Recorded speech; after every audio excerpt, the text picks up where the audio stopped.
So of course here we are with Honda. Can't come to a motorbike show without coming to Honda.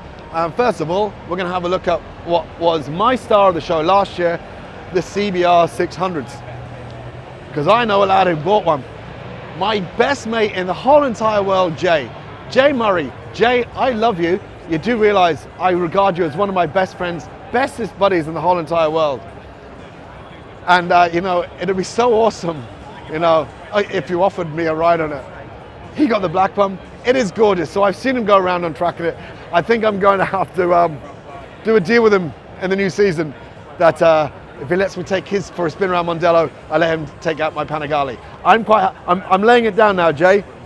Let me take out your bike around Mondello and you can take my Panigale out. So here we are, 10.5 sterling. I can't remember how much Jay paid for it in euros. A Stormer, he absolutely adores it. It's everything everyone's been saying about it.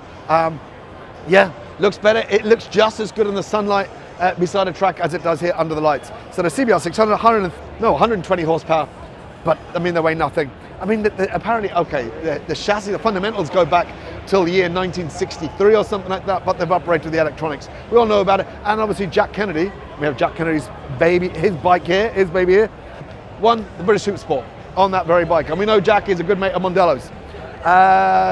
John McGuinness's bike from the, we have Tommy Bridewell, only came second. I'm not going to say any more about that. So we have the blades. Oh, we're listening to Whitney. Oh Jesus, I might get done for copyright on that. So again, it's 23.5 grand for the SP version, 214 horsepower. You've seen all the real reviews on it, and you know, Tommy Bridewell did take it to second place at the British Superbikes this year. They're an awesome bike, so it's good to see that Honda is still in the game.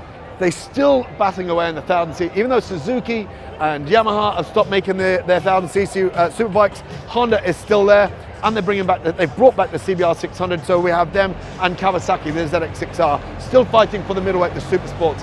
So I'm getting away from that music to a sound of a bloody engine going, what do we have? Scooters. Nothing really here of any interest to me. Oh, yes. Okay. So this is the new Hornet 1000. And I'm going to go out on a limb here and say I think these are some of the best bargains of the show. Standing here, 9 grand for the standard. So you have the red one and a white one here. It's 150 horsepower. 150 horsepower. But look at this, the SP. SP makes 155 horsepower. You've got the uprated forks on this. We have the uprated shower forks and an Öhlins rear shock. Look at that though, absolutely. And this, 155 horsepower. Uprated Brembo brakes, as you've got the Nissans on the standard. 10 grand, 10,000 pounds for a 155 horsepower monster. Showers, Öhlins, and Brembo calipers. Seriously. And it looks great in these colors. It looks great, it looks awesome. I really like, and I'm not a huge fan, as I said before, I'm not a huge fan of naked bikes, but that one's got attitude. I tell you what, Honda is doing well. Honda has come on, they used to be the most boring of the, you know, the most conservative of the Japanese brands, but they've got the CBR 600, they've got the Blade, the Hornet, the 750s, where are they? We'll come across them now, and these are coming out. They're not outstanding, there's nothing wild about them.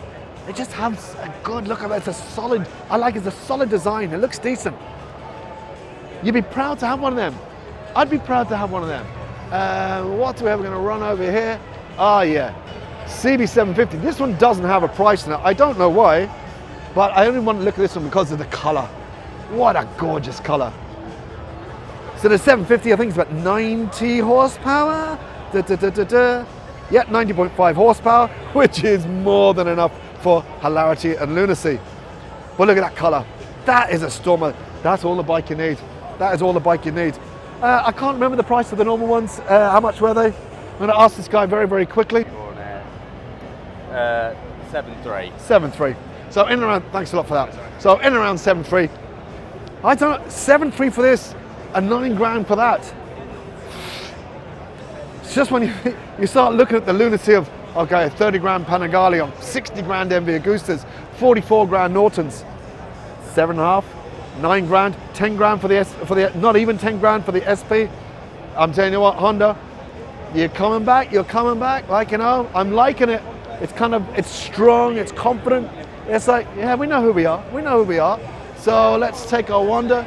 The Transalps, I haven't ridden one yet, I really want to. I was really excited about this. I'm more excited about this than I am about the Africa Twin. Now, having said that, I haven't ridden an Africa Twin since it came out, and that was about maybe, God, I don't even know, 6 years ago now. I rode them at Goodwood. It's like riding a washing machine. That's unfair. I know they've been uprated since then. But the Transalp I prefer. Nice, about 90 horsepower. Yeah, 90 horsepower engine again. It's that 750, that twin. And you know, when you look at this one, even the top boxer, these are the bikes that you would quite comfortably bang around Europe on it and no drama. And if you do drop it, they're easy enough, they're far easy to pick up.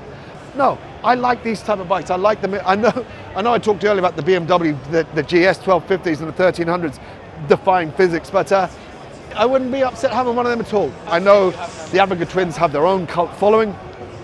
That's unfair, cult following, and people can say the exact same thing with me with Ducatis, but they're not cheap. 17.5 grand. I mean, that's Tiger 1200 money. That's GS money. I don't know. You know, okay, starting off at 13,250 for that one. 16.5. I really can't see what you're paying. Just under 16 and then 7. So how's there 4 grand's worth of difference between that one and this one? Answers on a postcard. They have their fans, rock and roll, nothing wrong. I mean, they're a handsome enough looking bike. You know what, I'll ride it again. It's completely changed since the one I rode years ago in Goodwood. So, you know, and considering the fact that Honda I'm really liking the rest of their stuff. They just, when you see the likes of Suzuki, it's just like, Kawasaki's got a very confident lineup. Yamaha is an incredible lineup. And Honda, you know, knows its business and is doing what it knows best. It's only Suzuki. Just looks like Suzuki are the ones who just seems to be giving up. Right, so before I bugger off, yeah, okay, the Goldwings, 33 grand. You know, I'm only 53 years of age, so I'm about 40 years too young for one of them. But listen, Honda has you covered, no matter what you are, from your little CRF 350, 300, or the Rally. Hold on, let's go quickly look at this. This is it. Now, no price on it yet.